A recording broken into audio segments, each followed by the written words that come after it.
Hello, everybody. Adam Parks here with a Receivables webinar live here on LinkedIn. Today, I'm here with an industry legend who generally hides behind the scenes, but does drive a lot of how we look at technology and thought leadership across the debt collection space, Mr. Aristotle Sangalang, who is the president of the Bureaus Incorporated. And also joining us is Catalina Dawson, executive VP with Branding Arc. We wanted to talk about assessments today and what that ultimately means. And I had the privilege of working with the Bureaus Incorporated for roughly the last 20 years. And 12 years ago, they asked me to take a personality assessment, and I thought it was absolutely amazing when I looked at the results. I mean, it was a hard look at myself, and we're going to take a hard look at myself here today as well. And it's never easy, but I was really impressed with how it broke down the understanding or the fit of an individual for an organization. And then to take that to the next level, I took that assessment again last year and went through that same kind of process and had an opportunity to compare and contrast. And as I went through that process, Aristotle was nice enough to include most of our executive team at Branding Arc, allowing us to all really look at ourselves, look at the team around us, and try to better understand the fit. So I really do appreciate both of you coming on and having this chat with me here today. I appreciate Thanks your for insights. having me. Pleasure. Of course. So before we get kicked off here, Aristotle, could you tell everyone a little about yourself and how you got to the seat that you're in today? So that's a very interesting story. I started in collections in 1990, end of 94, and I was working as a skip tracer for the state of Illinois, student loans, Illinois Student Assistance Commission. I stayed there for a little over a year, went to a third-party agency in my area locally, and I stayed there for about another year, and then that put me into the bureaus.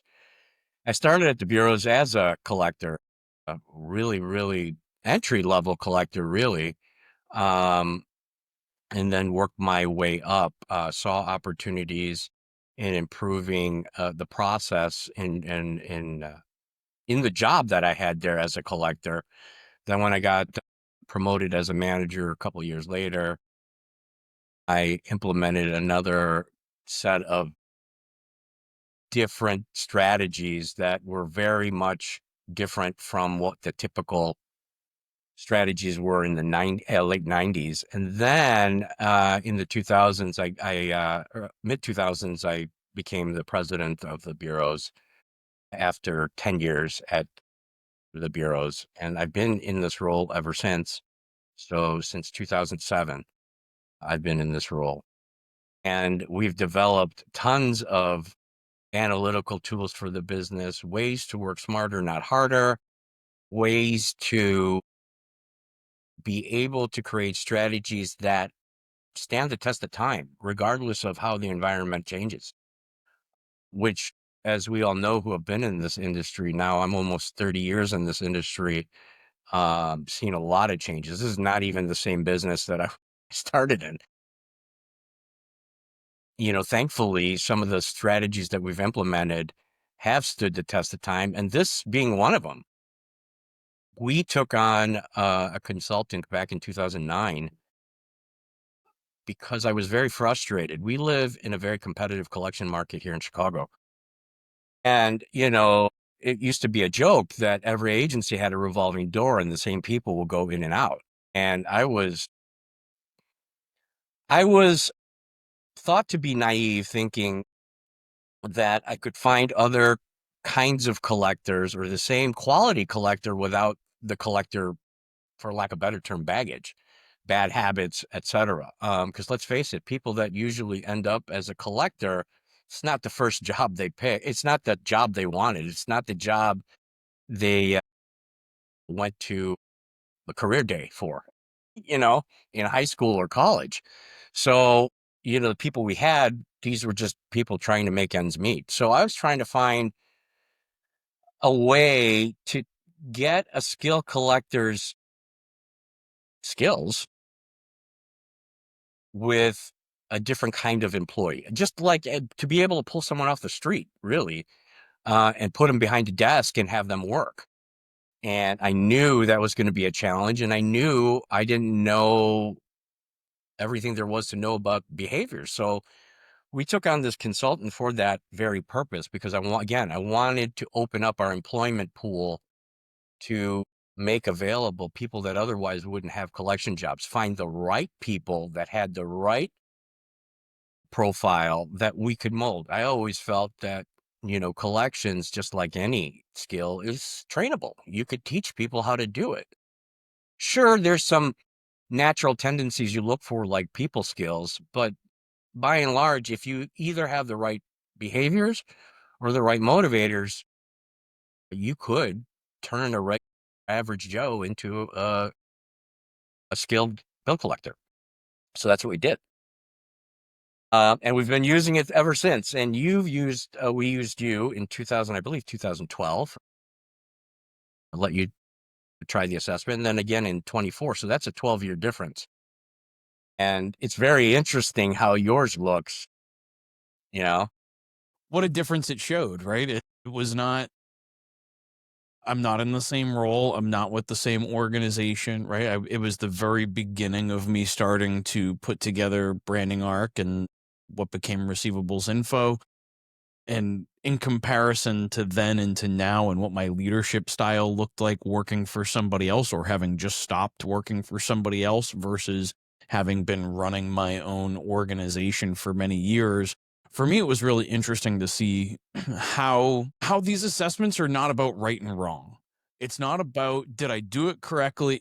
Am I the right person or am I the wrong person? It's really about understanding where you fall on the spectrum. And I know we're gonna look at my assessments today and kind of what motivates and drives me. So I also want to invite everybody who's watching us live here as well that if you have any questions, comments, or want to participate in the discussion, I do have the chat open so that I can respond to those and ask those questions of Aristotle and Catalina as well. But for me, it was, one of the diagrams that we're going to look at looks at the personality in terms of a circle. There's no right, like, and if it was a straight line, I probably would have felt right and wrong in my brain, right? Like I would have Yes. been trying to assess it to right and wrong, but because I looked at it in terms of a circle, and we're going to dig into that in more detail here, it really helped me to understand where people fit. And then a lot of the people that I took the assessment with in 2012 fell into the same brackets as me. So my brain started thinking like, oh, this is where people are supposed to fall onto the assessment. But then when we did our whole leadership team, I realized that myself and my partner were on opposite ends of the spectrum, and maybe that's exactly where we should be, looking at those different perspectives and trying to incorporate those into the discussion. Alina, Yes. you took the assessment for the first time in 2024. What were your expectations going into it, and what did you experience? Well, being a girl, I've taken many a personality test throughout the years. Of course, they like the 17 magazine or they always have personality tests. I've taken a ton. And then, of course, you have the ones like the Enneagram tests, and there's so many different types that you can take.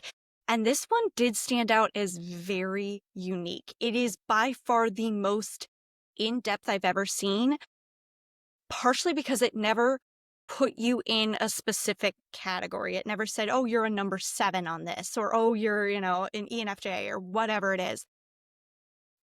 It broke you down personally in so many different ways, looking at how you're motivated, how you perceive things, what drives you. It was very unique. And even the way the questions were asked, it wasn't like many tests that I have taken before. And then to your point on that diagram, when we're looking at the circle, and I'm so excited when we get to that slide eventually, it was so interesting because that imagery shows that there's no should be. It doesn't matter. You can be anywhere on there. And in fact, like you were saying, you and Bharat were on opposite sides, but Leah was also in a different area than I was. And so was Katie. Like we were all spread out in different areas that actually really reflected our roles. And the more we looked at it, the more we're like, Well, of course, the super analytical person is, in operations or in like a technological role. Whereas you and I, Adam, we were the closest ones in Mhm. that pie. And it's like, okay, that makes sense. We're the ones who do the presenting and do the Right. selling and go You to. deal with the people. Exactly. So Yeah. it was so amazing to visualize it, but then also there's all of these other aspects that weigh into it, and it dives so deep into who you are personally. Yes, The I the agree. And I think, what I found in this experience was it gave us more than what I anticipated. Mhm. So one of the things, in this process we learned was if you look at successful people around the world, Steve Jobs, you know, Bill Gates, all those people, they have certain personality types and they succeed at where they're at. But one key factor with almost everyone who's ever experienced much success, one critical piece is they have to love what they do. You can't succeed at anything if you don't love what you do. And, that's always hard to figure out. How do I know I love what I do? Well, you don't. Most people don't. They get jobs and they work them as a means to an end as opposed to what their passion is. I mean, most people are not, their jobs are not their passion, they're a means to an end. That's why you have a lot of people who are unhappy, or they have a lot of regret, or they, wish they could have done other things. What this gave us, in addition to what I was looking for, was a way to find benchmark jobs to fit people behaviorally and motivationally into roles that they can succeed. That fits their persona. You know, I'm going to take extremes for a second. You take a salesperson and you take a accountant. Accounting has very strict rules. Salespeople kind of live in the gray area sometimes when they're trying to close a deal. So Mhm. one's very rigid with rules. One is kind of a little bit more relaxed. You can't put an accountant behavior style in the sales style because if you don't like their product, they'll say, well, if you don't like it, you can find another one. Well, that doesn't make for a good salesman. And on the contrary, you can't have a salesperson necessarily doing accounting things because then, let's get even more out there. You Too get creative creative. accounting. It's too creative. And we know, like the end rounds of, our history, what happens when you have creative accounting. So this was a way for us to say, okay, we're going to put you in a job that fits you. And if it fits you, that means you're going to be less stressed out, which means that you're going to be happier, which means your work won't feel like work. And so I never thought of getting that type of information out of this assessment, but it opened up a whole other way to use it. And eventually, and we'll go through that as the presentation goes along. But what's key here, and we'll get to this first slide, there are three things that are going to be important in this discussion. One is behaviors. And the behaviors this is how you're hardwired. This doesn't necessarily change. You are who you are. This can change. Your behavior can change if you have a life altering event. But again, unless something changes in your life that dramatically, your behavior is always going to be the same. So you might say, if I have a certain type of behavior, does that mean I can only have a certain type of job? Well, no. And we'll get into the next piece later, not yet, but values are motivators. So you can motivate people if they have certain things that motivate them, you could offset that. So I look at it this way. Behaviors are, you ever see people confuse the distinction between motivation and discipline? Mhm. Behaviors are discipline. Yeah. Okay. Motivators, something has to happen for it to work, right? Mhm. Behaviors, The discipline driving force versus a habit. natural force? Is that Yes, I think yeah. that's a good way to say it. That, Yeah. it's almost like a nature nurture, Mhm. kind of. Okay. Mm. Okay. But that's how you are, and so the way we look at behaviors is we look at it through what's commonly known as a disc graph, and that's the wheel you're speaking of that you spoke of earlier. And the DISC graph is an acronym. It's DISC. So the D describes how a person handles problems and challenges. The I describes how a person handles people and contacts. The S describes how a person handles pace and consistency. And the C describes how a person handles procedures. Just to give you a little bit background, if you are a high D person, you're extroverted, you talk fast, you have to be direct, you like to win, you like challenge, you may be argumentative, impatient. That's that's the characteristic of a high D person. A high I person is a people person. This is an extroverted person who's people oriented. So the D is task oriented, the I is people oriented. Talks enthusiastically, the I person does, usually very wordy, smiles a lot. Their common emotion is optimism. Let's see. The next one is the S. A high S person is introverted. That's an introverted person who's people-oriented and indirect. Talks slow in a low tone, walks slow or deliberately. This person is a great person who follows through. They follow through a lot. Their emotion is they're not emotional. The high C person is task-oriented, introverted, walks fast, and looks around when they're walking constantly. Their common emotion is fear. These are the people that follow the rules. And, a high C person doesn't break rules. So, that's their thing. A high S person, when we talk about pace and consistency, are they a multitasker? Are they, a one and done type person? Can they only work on one project at a time? These people like slower lifestyle. The lower S person likes things to be slower. So think of it in a call center environment. Would you call a call center a slow-paced environment or a fast-paced environment? You put a slow-paced environment person in there, they're going to have problems. Yeah, they're going to panic. Exactly. So I see we put up your descriptors here. So this Yeah, is nothing your like DISC. exposing yourself on, live broadcast. So this is interesting because for the most part, you're kind of in the center. You're not too extreme one way or the other, which is good. So it says here for your D that you're calculating. That means that you think before, you look before you leap. You don't just go. I'm a high D person myself, so I'm always running towards the fire. I'm never running away from it. I'm always running at it. And I'm not thinking. I'm always just, my mindset is there's a fire, it needs to be stopped.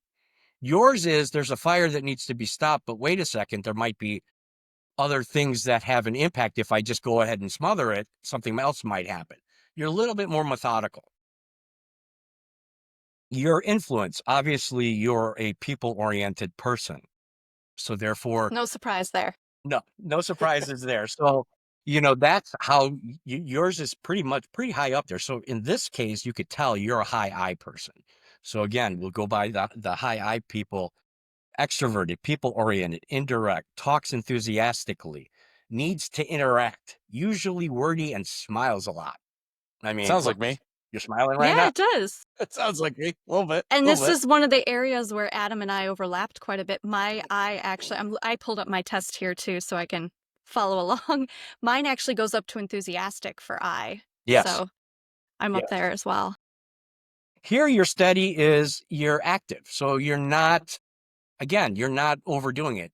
All the way at the top, if you were way up there, that would be somebody who literally has one project and can only focus on one project. No other noise can be around. The impulsive person is the guy that's running around all over the place with their head cut off, always getting interrupted, always got a million things going on. Compliance, you're pretty even-handed, diplomatic. So you're not necessarily hardcore rule follower and you're not hardcore rule breaker. I feel again, like the middle is a good place for me on. well, again, think about it. If you had a high D and a very low compliant, you'd be running into a fire ill-equipped. If you are the other way, then you're so in my case, I'm a high D, high C. So I'm running to the fire with all the appropriate equipment. You know, Okay. that's the way I look at that. As our consultant would say to me, he describes me as a person who has one foot on the gas and one foot on the brake constantly. I'm always, you know, speeding up, slowing down, speeding up, slowing down. Again, the high C makes me slow down. So once we've established that, we figure out, okay, what jobs fit these types of behavioral styles. So this is essentially the same look as the other thing, except it boxes up. The red is the D, the yellow is the I, the green is the pace, is the S, and the C is the blue. So this is atoms specifically. So there are two pieces under each one. One is natural and one is adaptive. Adapted is how you are at work.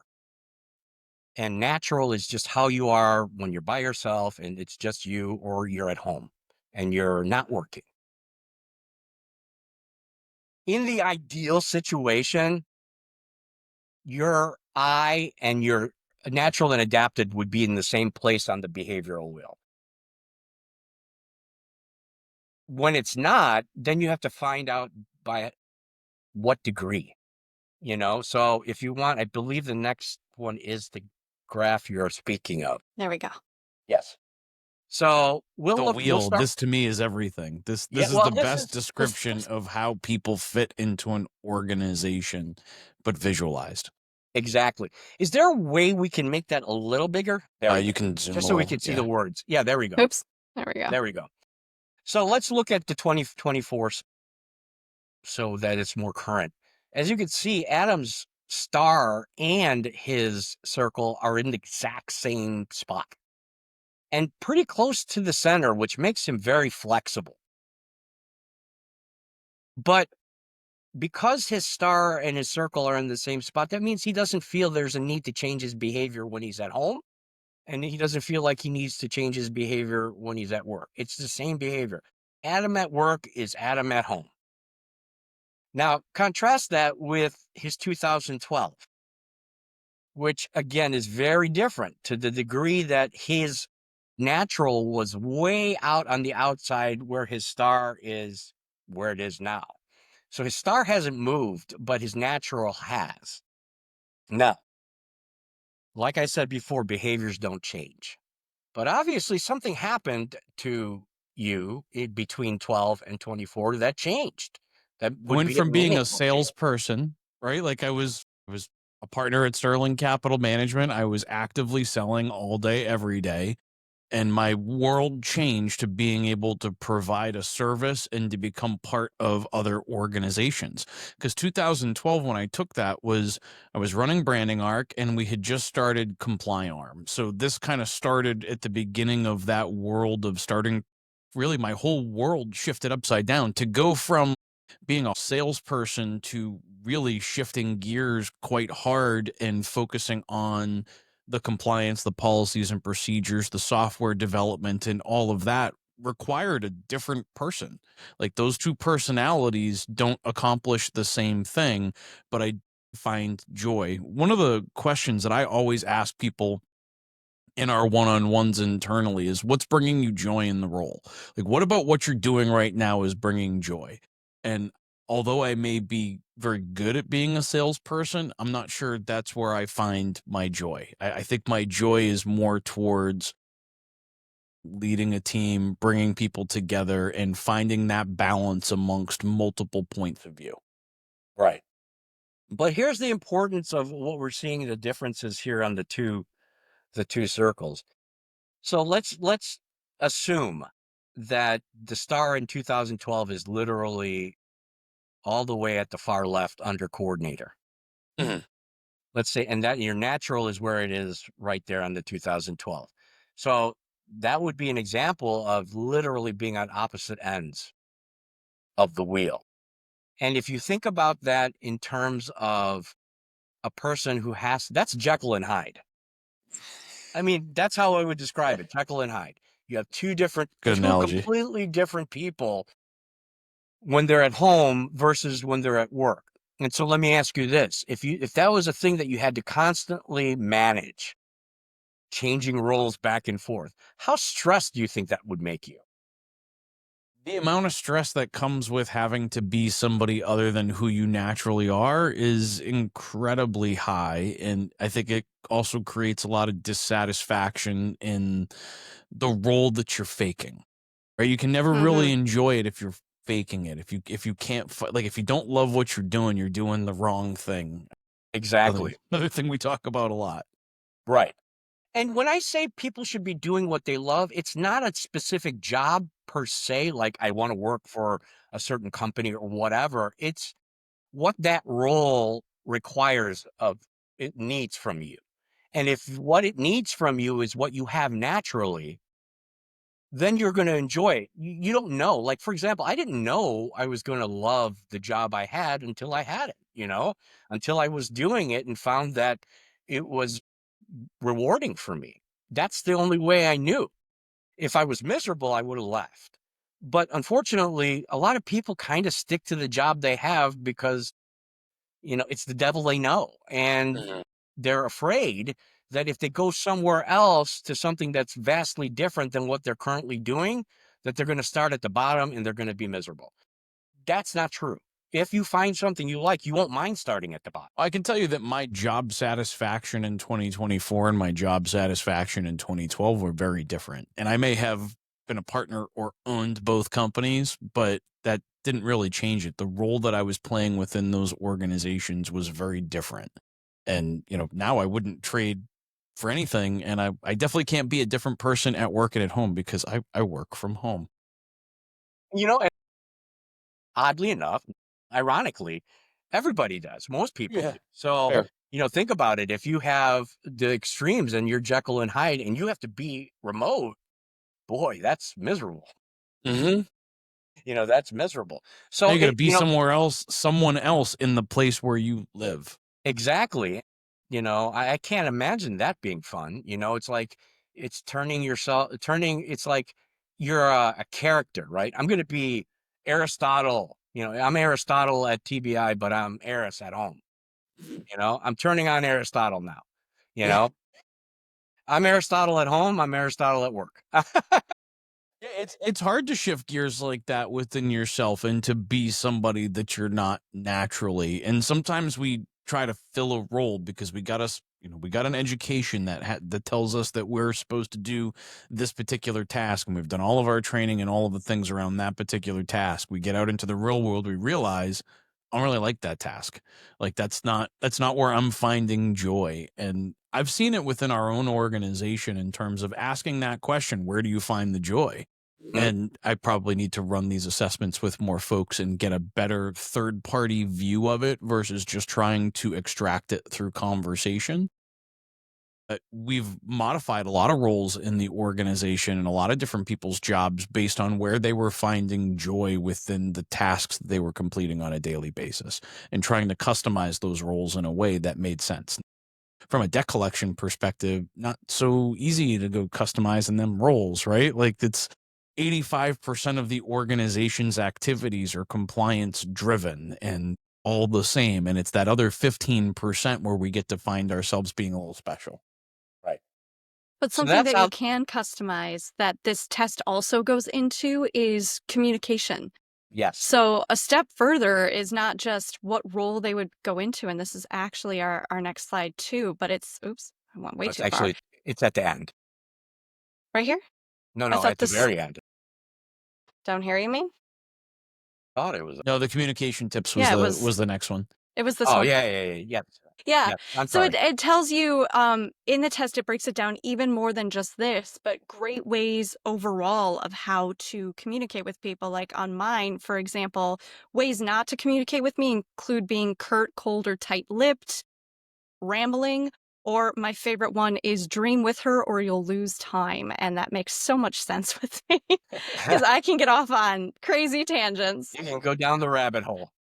Well, yeah, so it's very interesting that this goes into not just the role itself, but different ways that they can be trained or communicated with within that role. And that's what I've found very valuable with this process was, for people who are hiring, how does a manager talk to a subordinate? How does a subordinate talk to a manager? You know, my communication skills are very simple. If you write an email that has a lot of words in it that, you could have done in 4 sentences, I'm probably going to lose interest in it pretty quickly. My emails that I write out, they're 1, 2, maybe 3 lines max. You Mhm. know, I'm very to the point.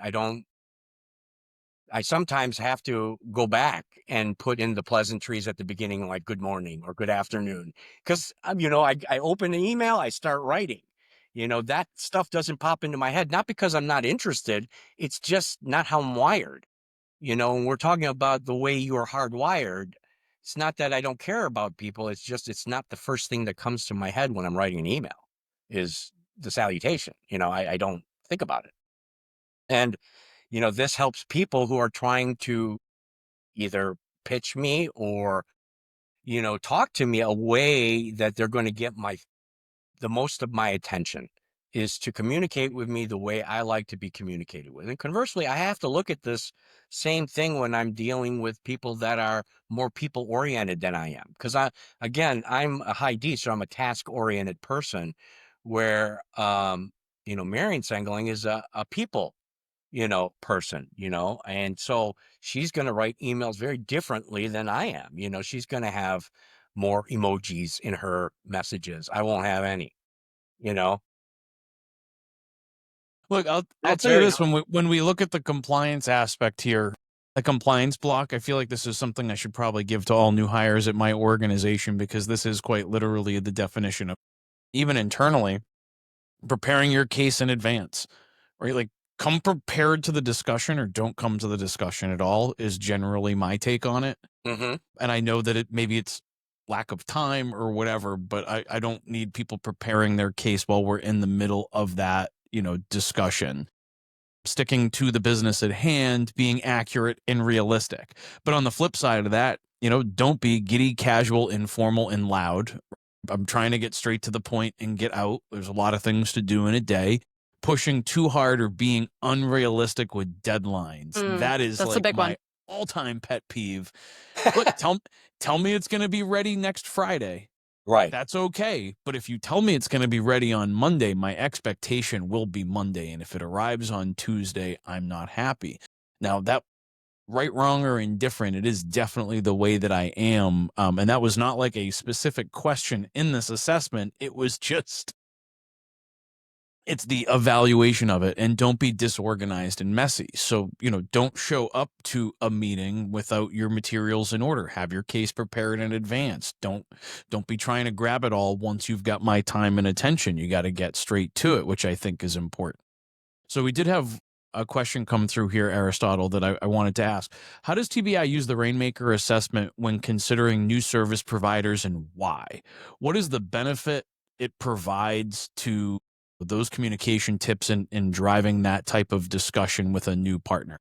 That's a good question. So this originally was implemented for employees, but again, my thinking is, tools are usually not just for one purpose. Sometimes you can use tools to do other things. And since we're dealing with people, it was a matter of who at a service provider would I assess? And, what I found was we do things very differently at TBI. Some of the audience may know this, some may not, but we're not conventional in any sense. We were, taking, payments over time as a standard for years before it became a thing. You know, the consumer experience was important to us in 2005. You know, we weren't, Good statement. we were already doing all those things before Dodd-Frank. Um, so being a client for a servicer who's more conventional, like run and gun or very I don't want to say, Settlement oriented, yes, right? It's a faster pace and it's a more about the now than it is about investing in the future. exactly. We would have trouble, maintaining those relationships because on the one hand, the people we were dealing with, either the COO or the salesperson or whoever we were interacting with on a daily basis, understood our needs, believed in our needs. But when it got time to pass that information down to the collection floor, there was a huge disconnect. So, for example, I'll give you an example. We had a servicer who worked a product that they were also getting from someone else. And we had very different collection philosophies. We accepted payments at post dated and no problem. The other client was you either settle it, paid in full, or we'll recall it after the period. Well, if you're a collector, one's working that client and another one's working this client, the one that's running and gunning is probably hitting commissions, much sooner, whereas the guy that's working our stuff doesn't hit commissions for 5 months. But once our guy hits commission, he never comes off commission. Whereas the guy who's running and gunning has ebbs and flows of collections because their running guns hit or miss, where ours, before they even pick up the phone at a given month, if they have established a paying file, they could be at their goal before they even pick up the phone. And Different strategy altogether, right? It's a totally different approach to it, but it does require a shift in mind frame. right. And you have to have someone who implements that can sell that. And Mhm. so the way we tried it at first with the higher ups of the organization. It didn't work. There was too much disconnect. So we decided to use this assessment for the floor managers, the ones that are actually interacting with the collectors, the people on the front line. These are the people that need to talk, like Bill Sorgetz, our agents, and Lorenzo Alcantara, our agency directors, and they have to be like-minded, all of them, our guys and their guys. So when our guys talk, they can sell it with the same enthusiasm as our guys. And I think that's key. And our relationships, because of that, have been very, very solid. Nothing we said, they understood all of the strategies we have implemented and understand the why we do it. So it makes it easier for them to to make the line of communication consistent all the way through. Well, it's you have to play the game of telephone when it comes to managing collectors. You've got the executives, you've got those that management or operations, and you've got a management level. Then you've got those collectors that are actively on the phone and engaging with your consumers, which is kind of the most important point of the entire operation. So I think as we start looking at how do you communicate that game of telephone, and you guys have gone past the game of telephone, shortened the wire as much as possible, and are very focused on those individuals that are going to add the most value to your organization, which is those individual collectors. And can you get them doing the activity that you're ultimately looking for, which is not take settlements, churn and burn. It's about establishing that long-term relationship and getting ultimately the maximum value out of that relationship and portfolio. Right. So now, that's behaviors. And so that's how we look at the behaviors. The next key thing is the values. What motivates people? What gets people's blood going? What makes them alive? For you, it looks like you have here, so the red is knowledge. So knowledge motivates you. Learning new things motivates you. So people who are theoretical, have a high theoretical, are good at problem solving. Objectively, in all areas they learn. They're not indiscriminate in what they learn. So, anything new comes out, you're all over it. You're looking at it. Your second highest is your utility. So this is utility. So money, time. Mhm. These Time is people money. You are, might hear me say that a few times. well, yeah, you did. Practicality in all areas of life, creative appreciation of resources, and you're a capitalist. You know, so these are people that have you know, like I'm always thinking about time as a cost, always Mhm. thinking of time as a cost. And so, that's why my emails are short. That's why, my conversations aren't necessarily long because time is of essence. And I don't need to waste it on things that I don't think move the ball forward or move the needle forward. So, I have a high value in that. The I'm looking purple, at the deeper, like, assessment for Adam, and in that resourcefulness, it says efficiency, practical results, and return on investment specifically. yes. So, I mean, whether he vocalizes it or not, it's in his head. Everything, Mhm. all the decisions he makes, that's always a factor in his hiring, in his selling, in his customer service, in everything he does. He's thinking of that. That's at the forefront of his mind. The aesthetic, so surroundings, that's the purple. This is appreciation of harmony and beauty, creative expression, understanding of self and others. So you're more objective than harmonious. Okay, which is fine. There's nothing, again, this is an assessment. It's not necessary. There's no pass fail. Mhm. The next one is social. That's others. That's that like teal green. And that is selflessness, generosity of time, talents, and resources. A quote for that person would be, I will invest myself time and resources in helping others achieve their potential. So this is, someone who wants to help others. I mean, this is what drives them. Helping others drives them, you know. But the black there, power. This is someone who wants to be in control of their destiny or not. Quite the opposite. So you're more collaborative. So your desire is not necessarily to control your destiny and the destiny of others. Yours is more of a collaborative effort. Mine is towards the other side, so I'm always the person that wants to be in control of what happens to us, so, but for my role, that's appropriate. I'm the conductor of the business, so I have to, make sure I'm looking out for everyone's, own good in a Mhm. large part. Methodologies, so that's the gray. That used to be called traditional, and that is, people that have a high traditional or structured in this graph. These are people that live by a code. They live by a set of rules. You usually find these people very religious, or they grew up in military background, very regimented, again, they live by their own set of rules and values. You see this type of behavior, and again, I don't use this in a negative way, but it's to illustrate a point. Fanatics can be like this. Mhm.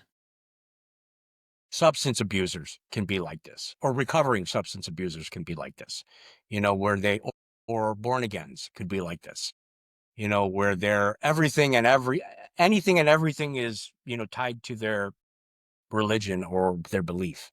And everything Requires they do, significant structure. tremendous, tremendous. But it also is very rigid. You know what I mean?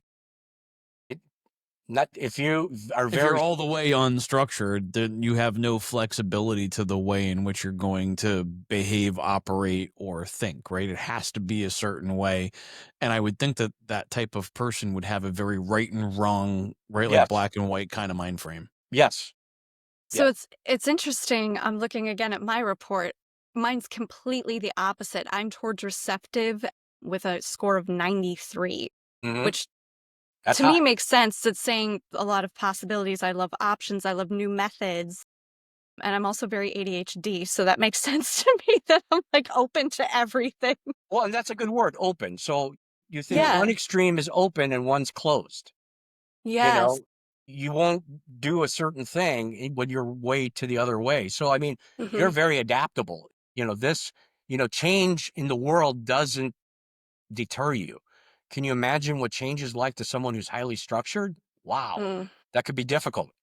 That could be a challenge. But for someone who's highly receptive, I don't want to say go with the flow. That makes it sound flaky, but No, totally. I would say even roll with the punches. yes, yes, yes. Your personality says things can change. They don't always have to stay the way they are forever, you know? And so you're adaptable. So that's good. So this is what motivates people. And just because, remember I said there's a correlation, not necessarily, but you use the behaviors and the values together. So just because you don't have the behaviors of something, you may have the motivators that can get you there.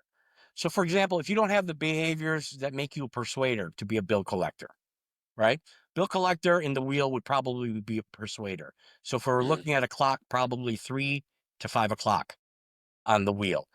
Those people I'll go make good back to collectors. that so people can take a peek. There you Yeah, go. they're the persuaders. They're the ones that sell or the promoters. Okay. You, that's a behavioral style that works best for that type of job. You don't have to have that though. You could be a high utilitarian and a high individualistic, the black being meaning you want to be in control of your own destiny, and you're a high utilitarian, so your value is practicality and or monetary reward. Well, guess what? Collections is commissions and bonuses. You could end up being a good collector without the behavior. Now, here's the downside. The downside is behavior discipline. Discipline runs whether you feel like it or not. Motivation is you have to feel like it. Hmm. You have to be in the mood to do it, or something has to push you to do it. So they're not equal, but one doesn't mean you can't be another. You could be adaptable. It's not ideal, but it can still work. So that's the importance of those two. The third aspect is where they're developed. Where are these individuals developed in these certain attributes? Like in this situation, employee development and coaching is your most developed attribute, which is good. And I'm sure, Catalina's glad to hear that. you know, it makes her job easier if she can interact with you freely without feeling like they're bothering you or that you'll be inconvenienced. Continuous learning, again, that is the high theoretical. The planning and organizing, that's the high utilitarian, you know. That's also, very much the middle of the road C guy. You remember on the disc, the rules, you like things to be organized. That is a true statement. And then at the lesser developed ones doesn't mean that you're bad at them. So a lot of times people see this and they think the dark blue is good, the light blue is bad. It's not good or bad. It's where you need to develop more. That's all. Maybe your job or your life doesn't allow you to do some of the things that you're underdeveloped on or not as developed on. Well, that's not your fault. You had no opportunity to have any of that experience. So, this is just a way to say, okay, for example, if I was looking at a bill collector who wasn't, a persuader or promoter, but had a utilitarian and high individualistic, I'd look for someone who was also goal oriented. Okay. You That know, makes sense. that's someone who's good at negotiation, conflict management. If they had high skills in that, those people could be good collectors. Again, you look at it as one is naturally a collector and one is nurtured as a collector. You know what I mean? Nurtured to be a collector. Well, I think as you look at, like, as I look at this, obviously about myself, and it's probably a little bit more difficult to look inward at some of these things, but conflict management to me is not always the best use of time, right? Mhm. Like trying to manage a conflict, because it's, to me, everything, like, it's either yes or it's a no, right? Like, either we're moving forward and this is something that I need to work through, plan and organize around, or it's not. And that might not be right. Again, we talk about it's not right, wrong, or indifferent here. It's more about where do you fit into that wheel. Now, I've got other folks in our organization that are far better at the conflict management portion of it, right? And are a little bit more, let's say, balanced in that regard. But it's interesting, even as being the one being evaluated, to look at it and say, okay, here's the areas that I know I'm, some of the things that it says that I'm good at, I know pretty well that I'm good at. But some of the things where it says that I need development are things that I probably would have thought I was better at. It's interesting to look at it through this perspective and to be able to take an honest look at yourself and the people around you and say, really, is my view of myself correct? And is the view of myself the same view as the external world? And I feel like there's a balance to be struck there. So I think as people go through the process of trying an assessment like this and going through the experience themselves, that you do have to take kind of a hard look at yourself and say, where do I really fit into all of this? And I think for me, it becomes a lot more comfortable on the wheel because it's circular and it's truly and It's visually, there even. is no right or wrong. Right. Right. Exactly. But I mean, again, this is all, again, if you're really developed at something, you probably don't even think about it. You know what I mean? As opposed to stuff that you're seeing now that says, oh, developed, um, moderately developed or development and opportunity. Again, these are also good coaching tools. So Yes. what we have found in using this assessment is it's not only good for the hiring, it's also good for the employees. We like to evaluate our employees probably every 24 months because things change. Clearly. Mine changed pretty dramatic. I mean, it was 12 years, but that change didn't happen overnight. Those were incremental changes in me over time. Exactly. And let's face it, the world has changed. Again, that was, you talked to someone the other day and I said, the world is even so different pre-COVID, post-COVID. I mean, Mhm. it's just different. Everything is different. The way people talk, the way that people see each other, the way people interact with each other. It's all different. It's a different world. I look back and I see clips of stuff that happened in the 2010s and I'm like, wow, that would never happen today. You know? Well, let me ask you this. How do you feel about the difference between the scores here and then we look at it again as means? How do you view that differentiation between those two data sets? Well, the means are everybody who's taken the assessment, right? And where they fall and where you're compared to the average, the mean of everybody that's ever taken it. So, if you think about it in that context, it's not all that bad. It doesn't mean that the stuff that's in red is bad. It just means compared to everybody else, this is where you fall. Again, it's really hard because we live in a society where it's pass, fail, good, bad, rich, poor. I mean, everything is So degrees of binary. something. It's always. Yeah. So you can't help but by default look at these things like that. But I could tell you for certain, and I have plenty of reds myself, and I don't feel that as a disadvantage for me. Just again, this is all about where are the areas of opportunity and where can we best use your person, your profile. Where is it best suited and where is it going to be the most successful for all of us? This is the third aspect of everything. And fourth is really dimensional balance. You could split these into two sections. As you could see, the left side is the worldview, and the right side is the self. Uh, this is you understand the world outside of you, so you're not living in la la land. You understand the rules. You understand you're practical. So you're not like living in a cave all by yourself, not knowing what's going on outside. The self-awareness is really all about how you see yourself. And this is the one that typically looks bad when you first take it, if you're taking it as an applicant.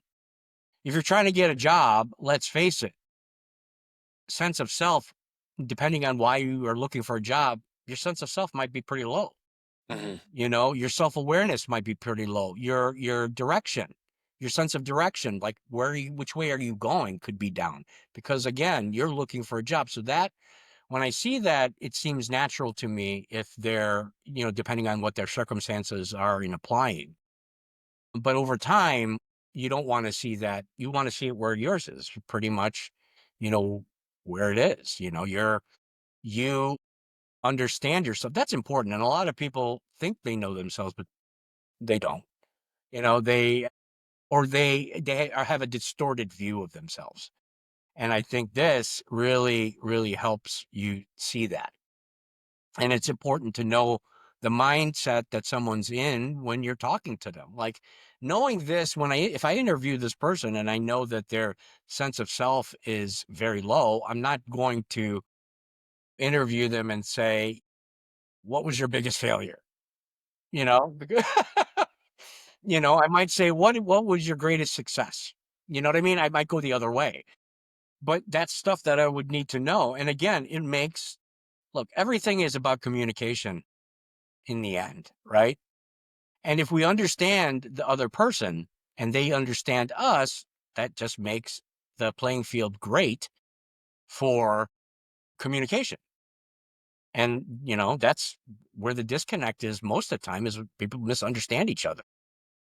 If you've never met somebody before, this is a great way to get an assessment of where they fit into an organization, whether you're bringing in a new staff member or you're trying to find a partner or vendor to be working with long term.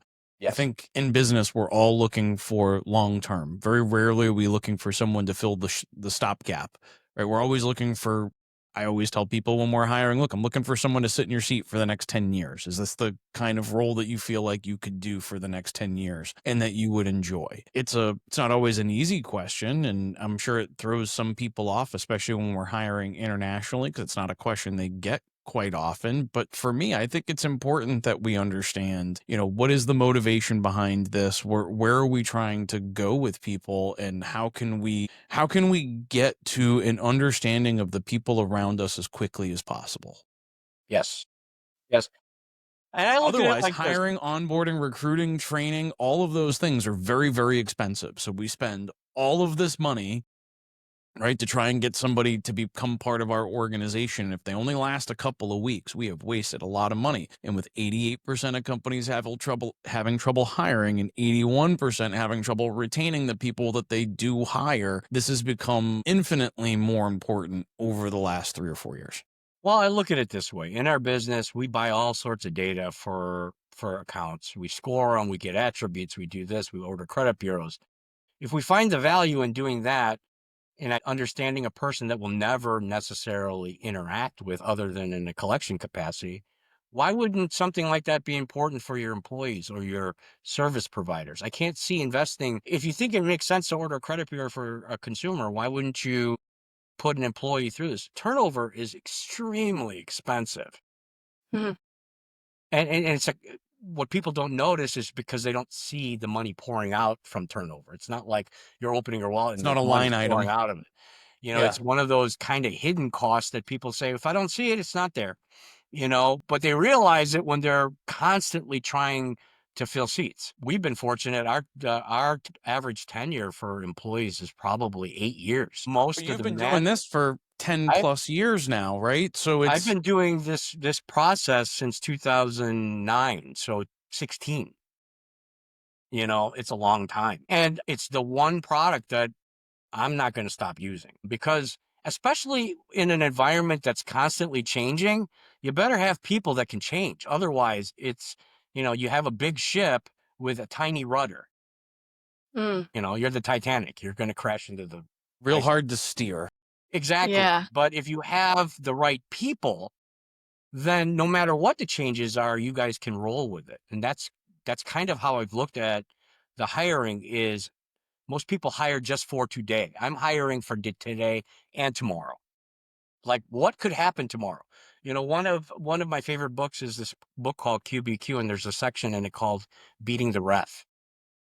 When I'm hiring people, I'm beating the ref. What I mean by that is, if the environment changes and I have enough people who are adaptive, it's not going to affect me like it will affect everybody else. So I'm in that regard, I'm taking the ref out of the equation. I think it's an interesting approach, and as I've seen a couple of comments start to come through as well that I'll start responding to as we wrap up here. But it sounds like a lot of organizations are really either looking for a tool like this or are using similar tools to try and drive that type of assessment and a better understanding of the people around them. But as we hit the top of the hour here, guys, I really do appreciate you joining us today. I appreciate your insights, Aristotle. I really appreciate you enabling me to participate in this, because this program and this assessment has provided me with some interesting opportunities, especially over an extended period of time, to look at myself a little bit deeper and try to identify where I have those opportunities to improve myself and to better kind of identify those areas in which I'm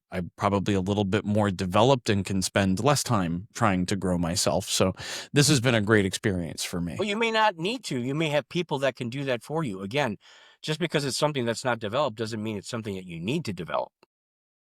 Fair point. We have to look at the whole picture, Yeah. Fair point. Any final words, Catalina? Nothing on my end. I thought this was a great walkthrough of the assessment. I think it represented everything very well. Excellent. Well, I want to thank everybody for your time and attention today. We really do appreciate you coming on, hanging out with us here on LinkedIn Live. We're going to be publishing this to YouTube next week as well. So if you want to share this with people inside of your organization or other organizations that you're looking to partner with, that may be an interesting way for you to further engage with this content and find some additional value.